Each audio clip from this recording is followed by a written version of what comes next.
Welcome to The Craft. I'm your host, May Globus. This podcast is a collection of intimate conversations on artistry, mastery, and life with talented, passionately curious creatives and entrepreneurs. Most are dear friends, some are those I've admired from afar. I hope you enjoy these conversations, this exploration of the humanity that connects all of us, as much as I do having them. Thank you for being here and for listening.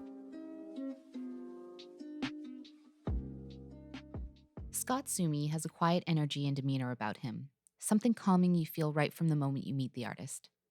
The start of his artist journey came from a deep interest in skateboard and graffiti art culture, which eventually led him to Emily Carr University, where he studied fine arts before taking off to travel for inspiration outside of what he knew. Today, he's done commission work for the City of Vancouver, a project with the NBA, Nike, lululemon, and more. In this conversation, we explore his creative process, how he's built community among other artists, what he's learned most about himself during this last year, what he would tell his younger self, and more. Please enjoy this episode with the introspective, very thoughtful Scott Sueme. Scott, welcome to The Craft. Thanks for having me. Yes. Yeah. I'm very happy to have you here, and I can't wait for this conversation. Great. Let's get started. Yeah. Yeah, excited to be here. Yes. I was thinking about how we met, and we met through our mutual friend, Courtney Chu, who's also going to be an upcoming podcast guest. And I met you when your studio had a pop-up way back in the day in 2018. You had just gotten your Yeah. studio, and that's where I met you. And I remember thinking, I really like this guy's energy. Oh, yes. I think, yes, we did meet then. Yes. Courtney had helped organize a studio, sort of like housewarming and holiday party for us. And yeah, we kind of brought our networks together, and yeah, it was great. I was probably feeling very happy at that moment because we had just gone through an extensive reno between my two other studio partners. Mm-hmm. And yeah, that was sort of the celebration of the new space. So Yes, I I was remember probably that. feeling pretty high and Yeah. happy. So And I remember you were quite hands-on in the renovation as well, right? So yeah, yeah. we did most of the work Mm-hmm. ourselves. Learned a lot.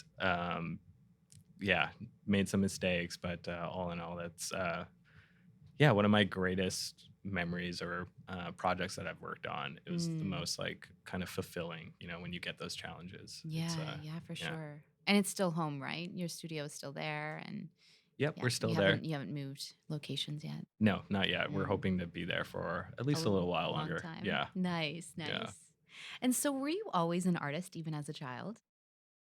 Um, I think I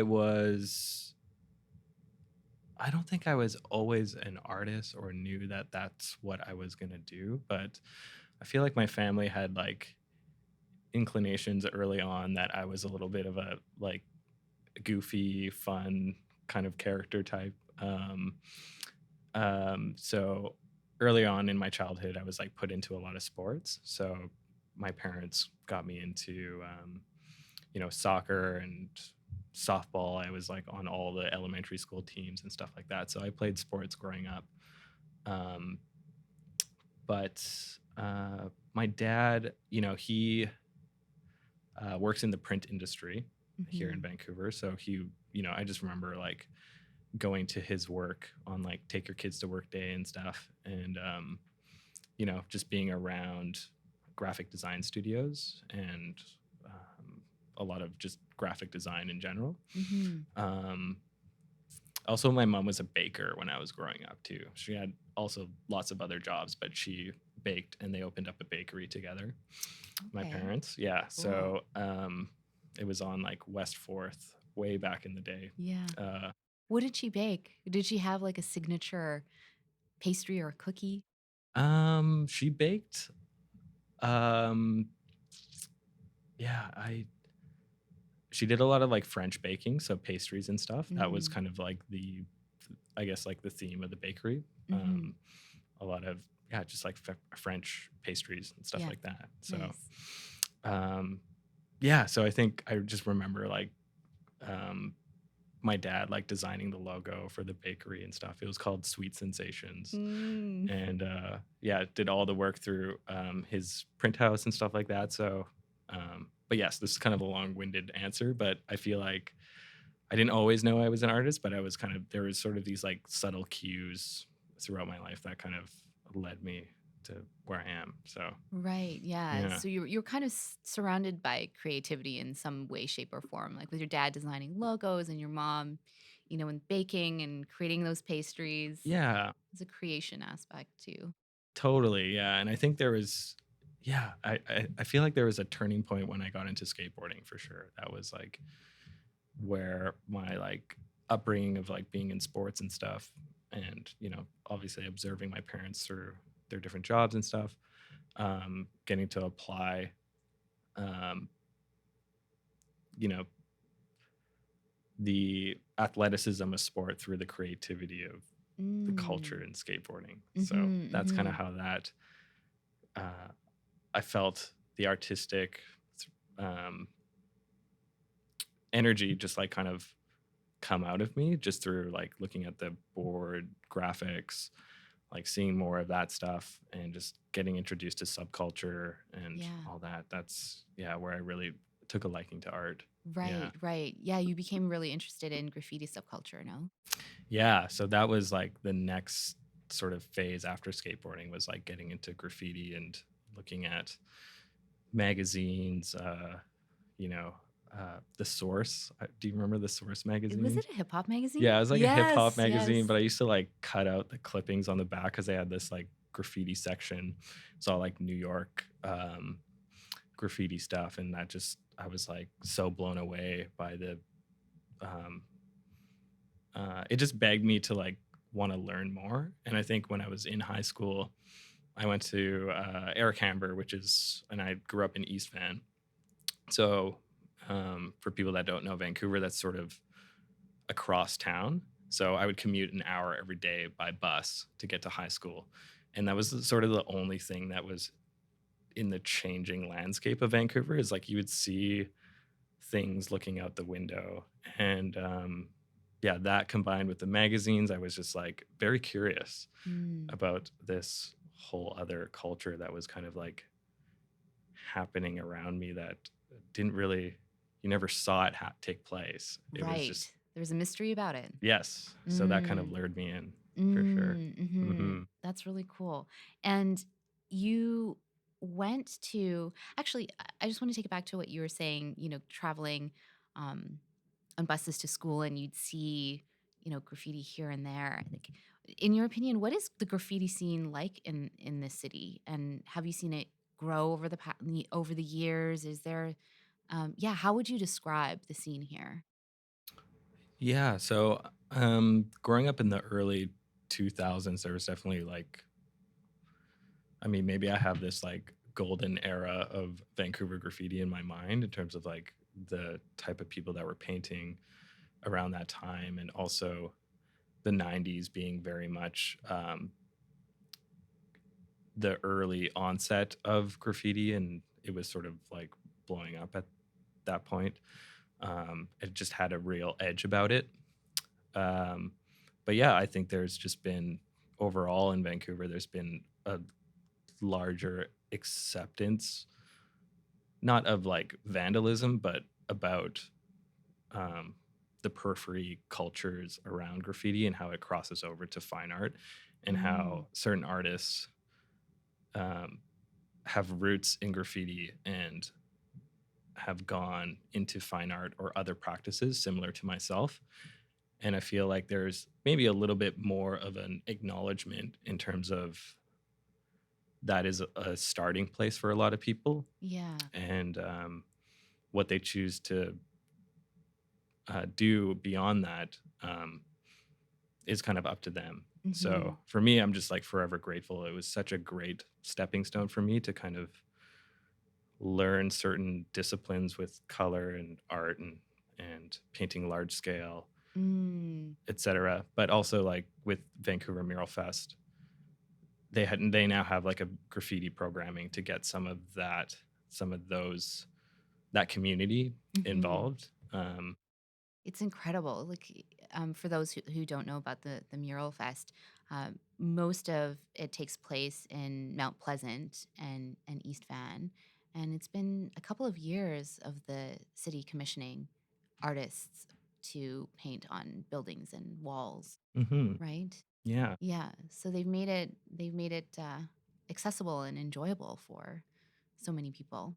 Totally. Yeah. And I think there's sort of a wider acceptance of all art forms nowadays. So I've seen the scene change from sort of like graffiti is bad and evil to like maybe more understanding of like distinguishing between what is like pure outright vandalism and what is, what might have creative potential for someone, Mm, because it's a lot of young people that get into graffiti and often people that are um, don't have access to great studios and all that yeah, stuff. and So materials. yeah, So yeah, it's cool that mural festivals, and other people are providing platform for those right. individuals. Right, and I Yeah, guess the world kind of becomes your canvas when you're doing this kind of art as yeah, well, which yeah. I think is really incredible. Hmm. Yeah, Yeah. and so in 2006, you went to Emily Carr, and you had an intention of studying design, but ended up in general fine arts with an Hmm. interest in painting. What was that Yeah. shift for you? Um, yeah. If I were to look back on school, it's interesting because I just feel like I was very young at the time, so I took like a 1 year leave of absence from high school to go to Emily Carr, and I feel like at that stage of my life, I was very much just trying to make ends meet. You're just trying to get by in Mm, school, whether it's like paying for tuition or like I just remember I had to sell my car. Like I had a car in high school, which I saved up for. My parents helped me get. I was like, um, I loved it, but I had to sell it to get into my second year at Emily Carr. Couldn't pay for, you know, insurance, gas, et cetera, et cetera. The parking pass on Gravel Island was like really expensive too. yeah, Um, but yeah, I just think like it just felt very much like I was just trying to keep up. And with the graphic program, I I've ended up going into fine arts because of certain timelines and stuff. I couldn't submit my portfolio in time for to get into the graphic program, which is what I originally wanted to do. And then I ended up getting into general fine art study where I did like screen printing and painting. And I remember um, really feeling super challenged by the painting assignments and really struggling with some of that stuff. And my head was sort of just very much into this graffiti subculture at the time. And mm, there was a lot of artists in the States that were making what seemed like careers for themselves doing graffiti. And I felt also that, you know, me wanting to learn more about how to do that, the practicality of that wasn't being supported in the school at the time. So I decided to just go on my own and travel and paint and maybe meet some of these people and see if I could, uh, carve my own path. amazing. Um, but yeah, what's interesting about that is I like circled back to fine art because a lot of those challenging lessons that I had in school really stuck with me later on. And when I was kind of feeling a little bit burnt out about traveling and painting graffiti, I yeah came back around to some of those lessons sort of echoed in my head later on in Mm, life. right, Yeah. right. And then in 2011, you went to Miami, and there was an outdoor murals festival that was happening there. And you can correct me, it's the Wynwood District during Yes. Art Basel Miami. Yep. And yeah, tell me about that experience. And I think that you also met Montana Colors out there. And Hmm. so it seems like this was like sort of the next step or the next evolution of where you were at with your career. Yeah, totally. Yeah, there was a very interesting um, movement happening in Miami around that time where people from all over the world, graffiti writers, muralists, and uh, contemporary artists would travel there to paint murals in this one district that was very, if you haven't been to the Wynwood, it's a very industrial type neighborhood. It's actually very similar to uh, Mount Pleasant in Vancouver, where the Mural Festival takes place now. Mm. Lots of big buildings, flat walls, warehouses, that kind of thing.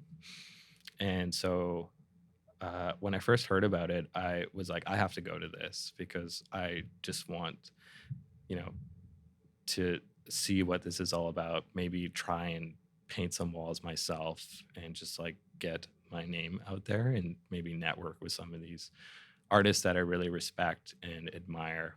Um, so yeah, that's what I went for, and I was lucky enough to get this wall through a friend. Started painting it, and a few people would pass by and like chat with me. One of them happened to be a rep for Montana Colors, which makes artist grade spray paint, manufactured in Barcelona. Um, they're sort of like a global brand and standard when it comes to spray paint. And so, yeah, we kind of hit it off, had a great conversation, and I decided to maybe start bringing some of the paint into Vancouver through him. And you're still doing that now, right? Providing that to other artists and creating kind of a community, right? Like keeping that connection between artists. Yeah, so it evolved over the years. Initially, I wanted to just like wholesale the spray paint. And this was all happening out of my like really crappy artist studio at the time on East Hastings. It's like this little shelf on in the corner of the room, and it just like slowly grew from there. And when we found our new studio where we met, uh, the space is segmented where the front end is sort of a storefront. So we Hmm. built this brand called Layout Art Supply, which carries the Montana Colors brand, but also we've expanded to curate other um, quality art supplies to Oh. bring to the community. And yeah, we're just kind of, it's a really fun side project for me. And we're just looking around, finding um, materials that we either test in the studio or materials that we think are really quality, and Mm. just stuff we like, cool books, stationery, soft goods, just anything utility that we think is like relevant to the artist's life, Right. because that's the lifestyle that we try to live. Hmm. And in terms of curation, if we think it's cool or we think it's useful, we'll chances are we'll try and bring it into the shop. Oh, that's so cool. I Yeah. didn't know that you guys went to that level. I should come by and check it out. Yeah, come for a Huh, visit. I would Yeah. love that. Mhm. Yeah. So you work with a lot of and at any point, if any of this is kind of going off piece, you can let me know. So you work with a lot of color and hard edged shapes, and I think I read somewhere distorting spatial familiarity. Mhm. Um, and I also read that somewhere that your pared down compositions engender a slowness of looking and a moment of pause, and that as the world becomes more developed, we begin to find satisfaction of wanting less. I'd love to explore more about all of this, and Yes. yeah, can you tell me more about this? Yeah, I think yeah, my work overall now, I think um at the root of what I like to explore is like color, but also like curiosity and experimentation. So a lot of my work is like rooted in that concept. So I'm often trying to excite myself with my own work. Mm. And usually that is set on previous precedents of what I've painted. So I want to continue to grow and see something new and exciting.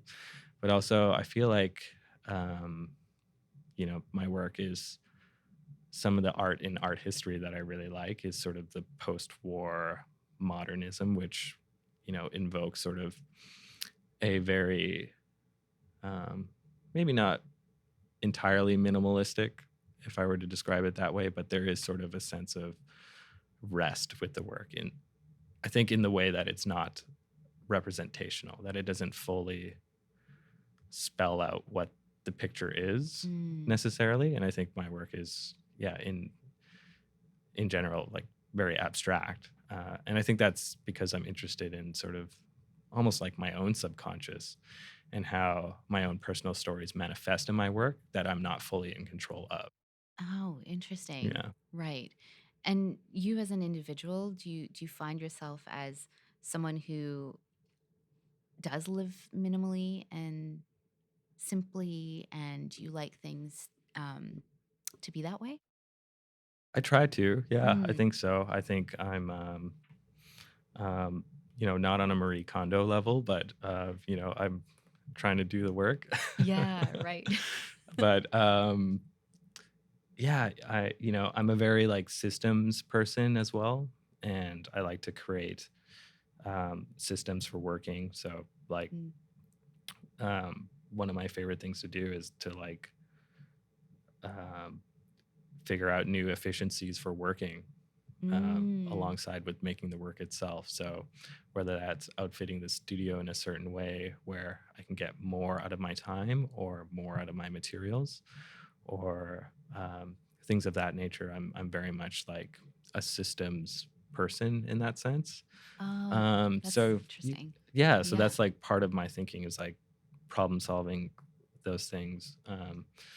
And You with actually took the question right out of my mouth. I was going to ask if you had a Okay, specific creative um, process as you're like approaching a piece or a series, or if you're more or less, if you were less structured and more like in inspired flow. But it sounds hmm like you're more systematic. I think with certain things, um, there's other aspects of myself that definitely are more intuitive. Um, so if we were to, you know, planning for an exhibition is a good example. So I just finished a new series that just shipped to Winnipeg, I think last Friday. Um, and sometimes when I go to plan an exhibition, I can be very like system based, like you described. So planning out the series in advance, the concept, the theme, and then create the work within that. But other times I might just want to paint, like dive in head first Mm. and start making the work and then reflect on it afterwards and say, okay, this is sort of what it's about. Mm. Um, so yeah, I can kind of go both ways. But the most recent show, uh, the title of the exhibition is called Building Buildings, Mm. and it's all inspired by, some of it architecture, but some of it just reflecting on city life and what it means to create dwellings or nests or homes, Mm. even. And I think a lot of that is because of where we've been this past year with Right.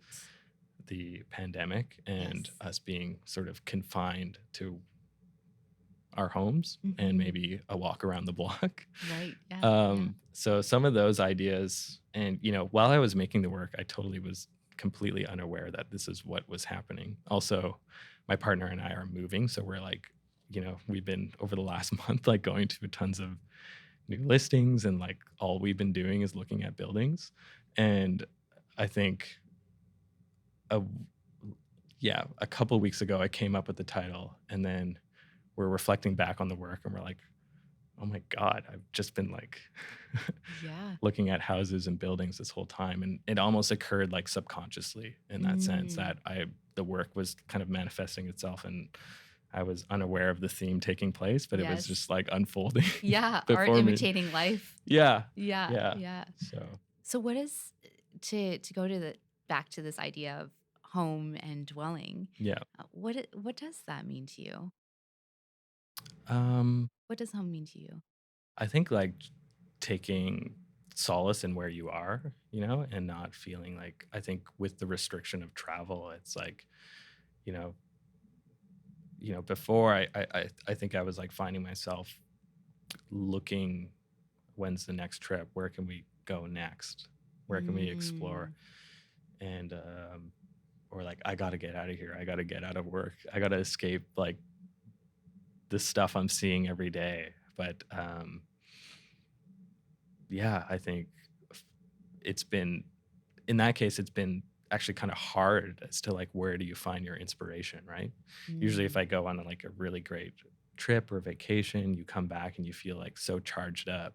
You're like, I'm gonna make a bunch of stuff Yeah, based yeah, on this, and like you have new stories to kind of attach to the work. But yeah. in this case, it's like I feel like I'm like squeezing a lemon that's just like so dry.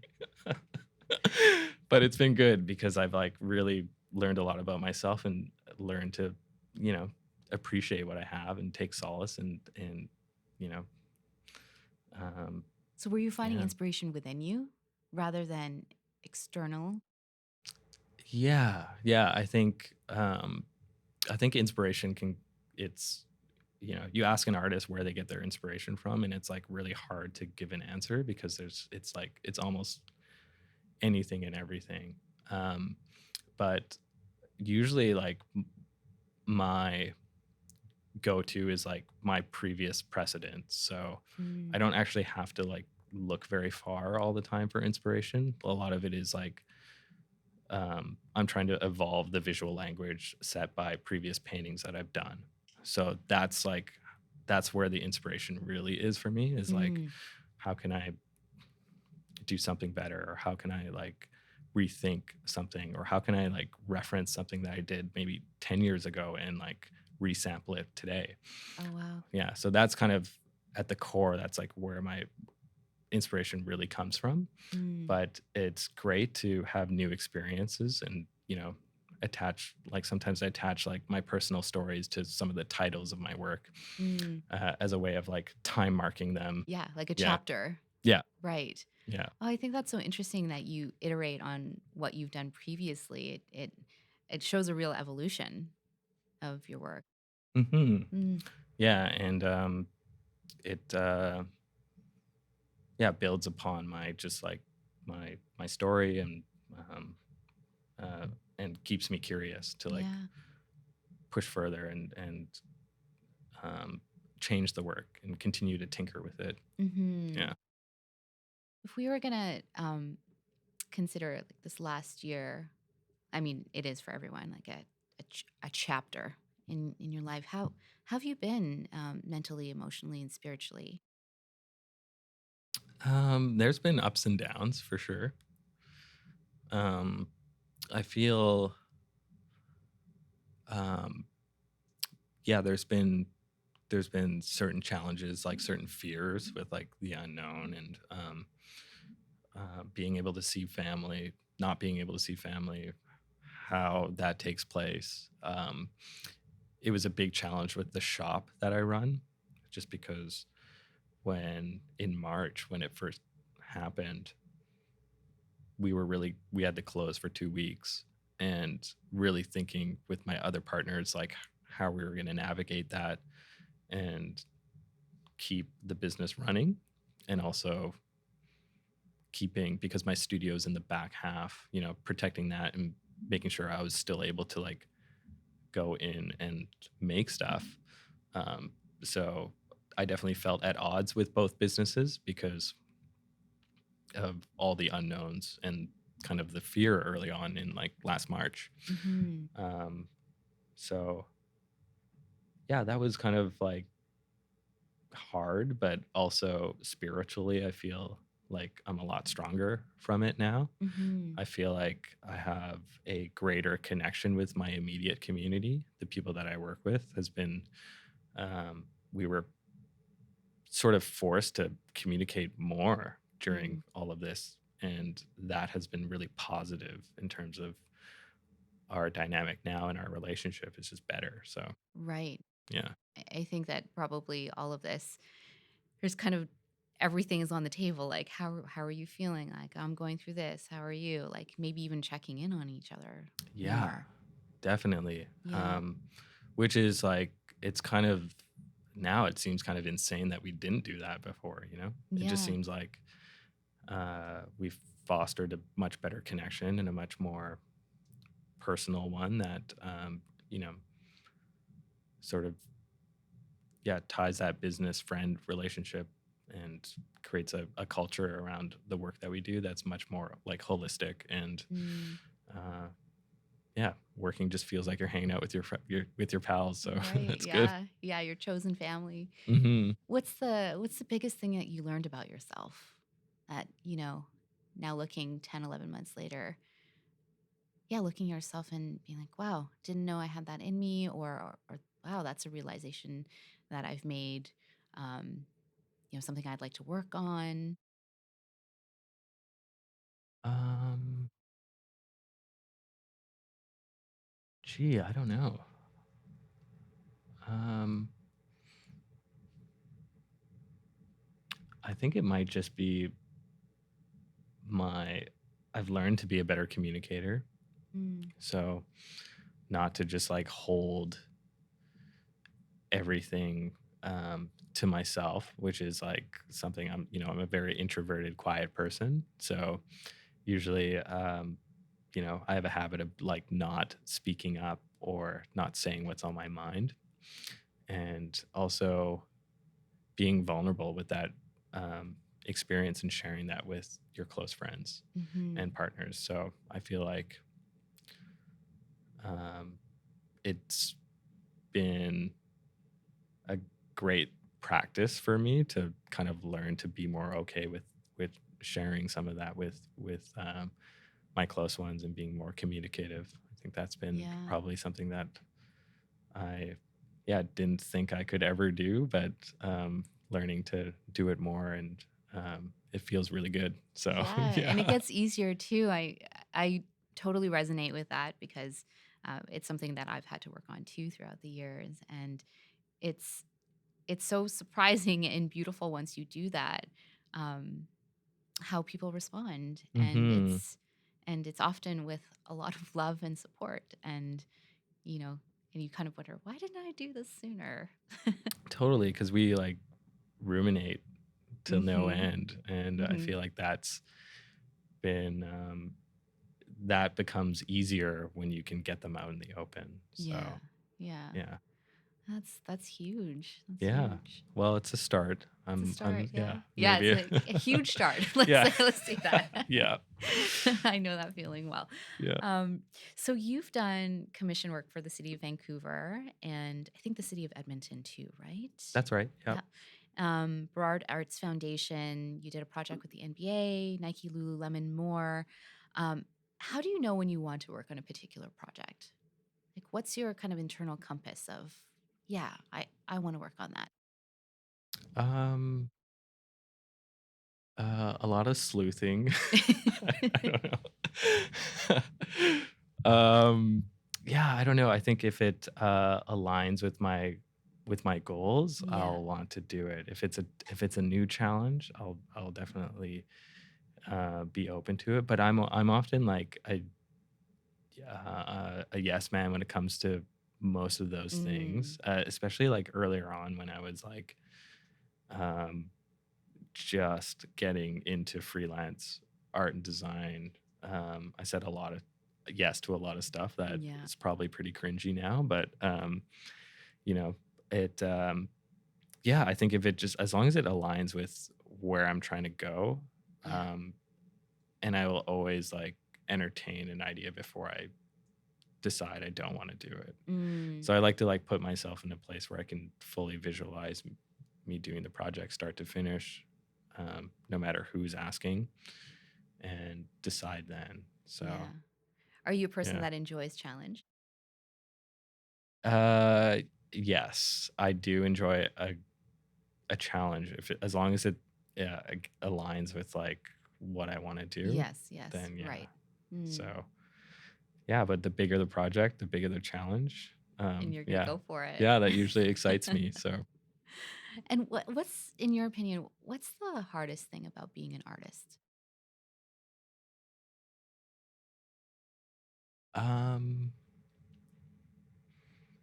I think the industry itself is very interesting, like deciphering th- past the veneer of the art world or Mm, the kind of what people might think the gold standard is or the way you should do certain things. I think that was like the biggest challenge is like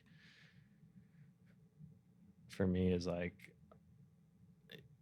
also the kind of what we hear about in art history and what we hear about artist careers, it's those are big shoes to fill. Mm, So um, reckoning with that and just being okay with um, just making something, right. that's that's a big challenge, like getting over yourself and your own expectations and Mm, just allowing yourself to be in the studio and make something. I think that can be a challenge. There's not a lot of like standards in the art world too, so like figuring out what works for you and what is presenting your work to the world in a holistic way and the way you want it to be shared, mm-hmm. navigating that versus what you might see um, the standard set for the art world and feeling like you need to like hit that. Or yeah, there's just a it's just such a the art world is such a vast um, there's no rule book to it, so navigating that, I guess, is a challenge. But I think the biggest one is just being okay with um, where you're at in the moment and Mm, just doing the work, you know. right, Yeah. right. I think that's such an uh, interesting answer coming from you, because something that I'm and picking up is that you seem to be someone who just you like to carve your own path. Like Emily Carr wasn't working for you, so you just decided, you know what, I'm just gonna do this on my own. Is that true of you? Do you think march to your own drum? Yeah, definitely. Definitely. Yeah, uh yeah, I definitely feel like that's um who I am, is like someone that goes on my own gut feeling. Mm-hmm. And you know, I have expectations of myself too, of like where I want to go, and you know, more serious straight line things that I want to fit into. But yeah, I kind of want to do it in my own way, you know. Mm-hmm. So Yeah, I definitely picking that up from you for sure, which is cool. I love people who march to their own drum. yeah. Um, do you think as an artist that one needs to leave this city first to make a name and then come back? Or are you kind of seeing like a shift in that notion? Like I know that you've been exhibited in other cities like New York, San Fran, Miami, Cape Town, and South Africa. Hmm. Do you think that's still true that artists here from Vancouver need to go elsewhere and then come back? I don't think that's necessary. You know, Mm, I think you um, can make great work anywhere. mm, You can tell great stories anywhere. You know, mhm, and I think there is a bit of a um, yeah. I mean, I wouldn't trade my experience because of um, you know, seeing more different cultures and different scenes, art scenes, really shaped who I am. So I can't like trade it. But I feel like good art can happen anytime, anywhere, by any person. mm. So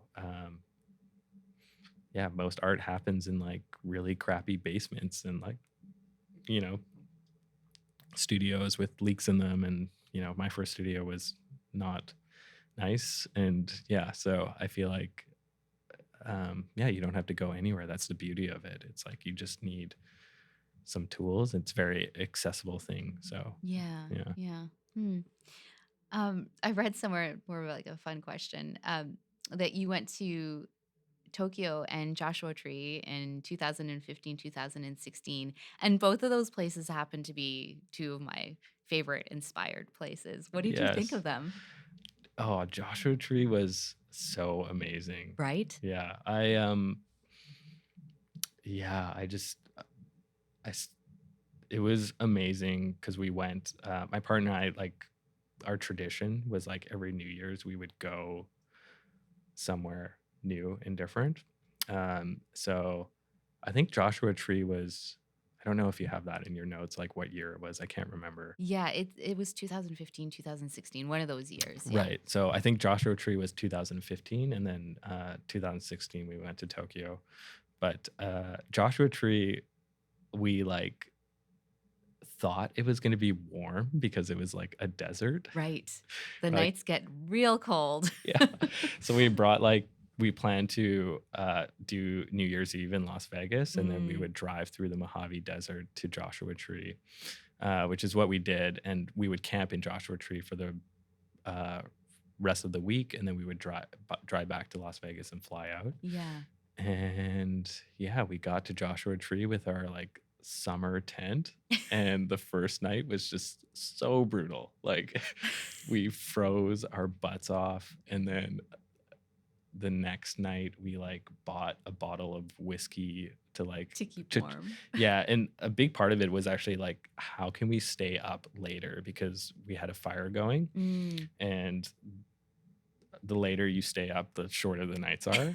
yes. And, yeah, so we bought like 2 blankets from like a thrift store in Joshua Tree, and like the whiskey, and like put on literally everything we had on, and just like huddled in the tent and like survived the nights. But yeah, so that's like a funny memory about how Yeah. but the rest of Joshua Tree was just the landscape was just so like yeah, Just it's really magical. Did you guys camp in the national park? we did, yeah. Those boulders are something else. Oh yeah. Yeah, I when I went, it was around Halloween, and I actually went to the national park. Drove. It was a solo trip, and I drove there on Halloween night, and I watched the sunset go down, and it was just. Oh. I have never seen something. I mean, I've seen some majestic sunsets, but this one was really, really beautiful, and Mhm. just just made me. It just reminded me how awe-inspiring nature is. Definitely, yes. Yeah. Yeah, and just the landscape, there's something like very surreal and strange about it almost. That Strange. It's a great yes. word for it. Yeah. So I feel like it just like I don't know, and unlock something like primitive Yes. maybe in your brain that's like, Yeah. I'm not where this feels like a dream, or like this is very foreign. And Yeah. yeah, it's a very yeah, I'd highly recommend it for any Yes. artist if they're planning a trip. Camping in Joshua Tree is great. Just There's make some sure you're desert warm. magic and make sure you're warm. Yeah. And actually just a cute a kind of like a yeah, when I was watching the sunset go down, uh, I remember I saw like I was sitting up on a boulder, and down below there was this desert bunny that came out of nowhere and sat on a rock almost below me, and the way that it was facing, it was watching me because they've got Mhm. their eyes on their sides of their head. So Yeah. and it sat there for about 20 minutes with me as the sunset went down. And as I got up to leave, just before I stood up, for some reason I decided to say, "Goodbye, bunny." And as soon as I said that, the bunny hopped Oh away. my I gosh. was like, "This is desert magic." Totally. Yes. Yeah, so fond memories Oh of my that god, place. that's such a great moment. It was a great moment. Yeah, Yeah, yeah. only in Joshua Tree. Only in Joshua Tree. um, so I just have two more questions for you. The second to last is what would what would Scott now say to young Scott back then about life or anything that you would impart on him? Ooh, that is a this can go so many ways. Oh, I don't know if I would uh 'cause how would would it change the future? Like, would we I love how you thought of that.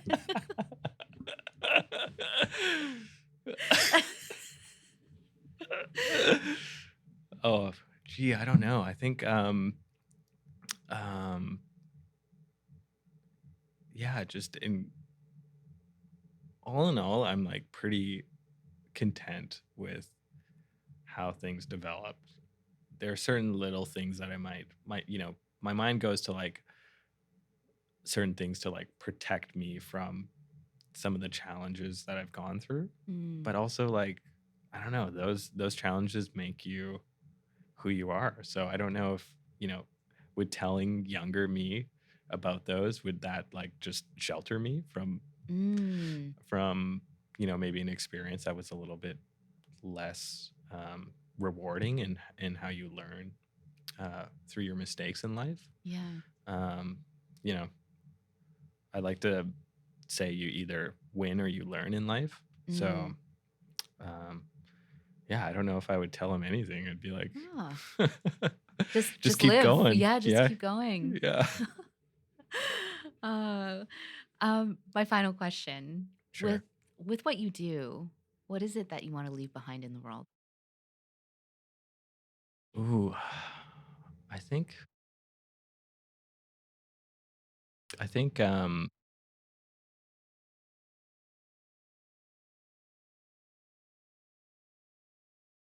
yeah, I just hope, you know, I leave a fingerprint on my community, like the people around me.